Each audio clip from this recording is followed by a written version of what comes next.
Taika Waititi is riffing on a level that is freaking sublime. The speed in which Taika Waititi has lost all that goodwill from audiences is net-breaking. I think about how flippantly we disregard any kind of project these days if we see that he's a director who's attached in the project. It like cheapens that project. And this is so weird when one of this guy's, and I want to emphasize this, pretty recent projects was Oscar nominated. And I'm not being funny, but in many ways Jojo Rabbit is already a funny script that Taika Waititi riffs on a level that is freaking sublime. But hey, you make one bad SNL Thor movie, and you appear in a Sean Levy production, and it's raps. But the thing is, you lose them how you got them.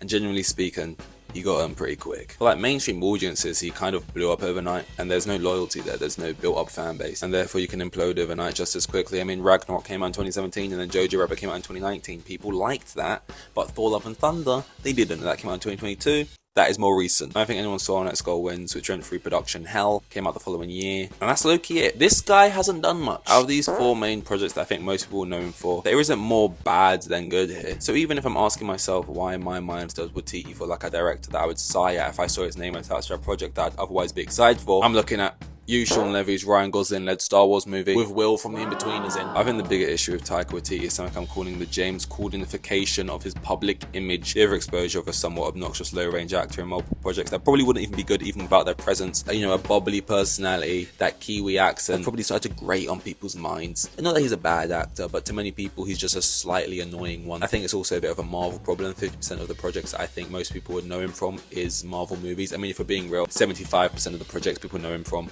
are from Marvel projects, more specifically Thor movies, a Thor movie that people at the time lauded as a film that saved and rejuvenated that character, and a second one that people describe as a film that killed that character, a killing that some people say started with the first one that I just said was beloved. I don't think Taika Waititi has massively changed from his critically acclaimed work. I think has always been an acquired taste whose split opinion has goofy sensibilities, even though Jojo Rabbit and Thor Ragnarok were largely liked.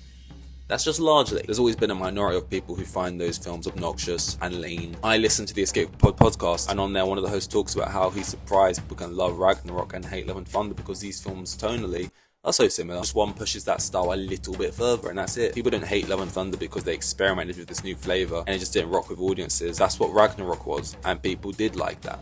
People didn't like Love and Thunder because they just made that flavour a little bit too overbearing. Like, it's already a strong flavour that just toes the line of what is palatable. What seemed like a vocal minority just back in the day, I think is a bigger minority than we gave credit for. Think less 10%, more 35-40%. Every day I see Ragnarok age worse and worse for more and more people. And surprisingly, I see the first Thor actually age better. I don't know if it's only aging better because Waititi's Thor exists as a comparison, but apparently people are now yearning for a more thespian Thor. A thespian Thor that we were so happy to the back of just a few years ago. Crazy little world. Is this all just revisionist? In many ways, all of this just kind of feels like people never really liked Waititi's work to begin with and have been waiting in the wings until it's popular enough to really get up on their soapboxes and spread the word. On top of all this, judging a director's ability to direct purely off MCU movies, I don't think is a really fair metric to judge any director at all. Not to be flippant to MCU movies, I like them, I watch every single one. 2 of them are my top 5 of the year. I specified MCU movies and not superhero movies because of the nature of the MCU. You work under strict restrictions and umbrella to build under, and ultimately a larger hand up your ass that can pop at you at any point it feels necessary. The best MCU directors are the Russo brothers. You probably don't need me to tell you this,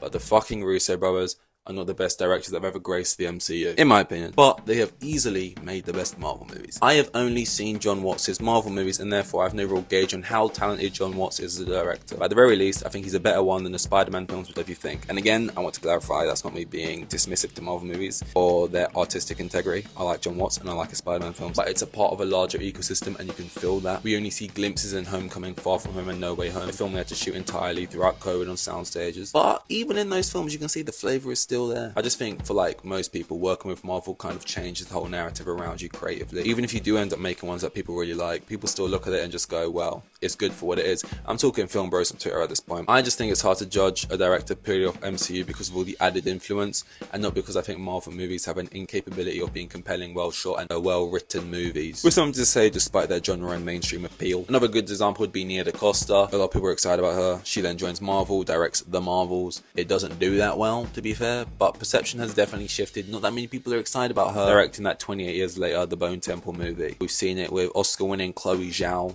doing The Eternal, Sam Raimi, Multiverse of Madness. The narrative can just shift with the MCU, and the narrative is always so often, did they ever really have it when it comes to directors? And we're kind of seeing that with Taika Waititi. Whereas in so many other industries and sports, the sentiment is more popularly, you never really lose it. Perspective. I think it's a good thing he's not immediately jumping into another big franchise with big opinions like Star Wars at the moment. That seems to be on the back burner at the very least, if not just not happening at all. The MCU has a tone you kind of have to fit into, and Star Wars definitely has one even more so. Some directors have a distinctive and recognizable voice that more often than not works better when not harmonizing. Let's Go Wins didn't set the world alight, but that movie was shot before COVID. It had to be recast because of Armie Hammer. Go through many reshoots, a slow post-production, probably not helped by COVID, and a release date that got pushed back a year twice. But I'm going to take the sentiment, you never lose it. In terms of his career, the phrase next goal wins might actually be the case for Waititi. He seems like he's doing his own thing again, he's just doing what he wants, judging by his IMDb, and I think he works best when he's singing off his own hymn sheet. And on top of that, just riffing on a level that is freaking sublime.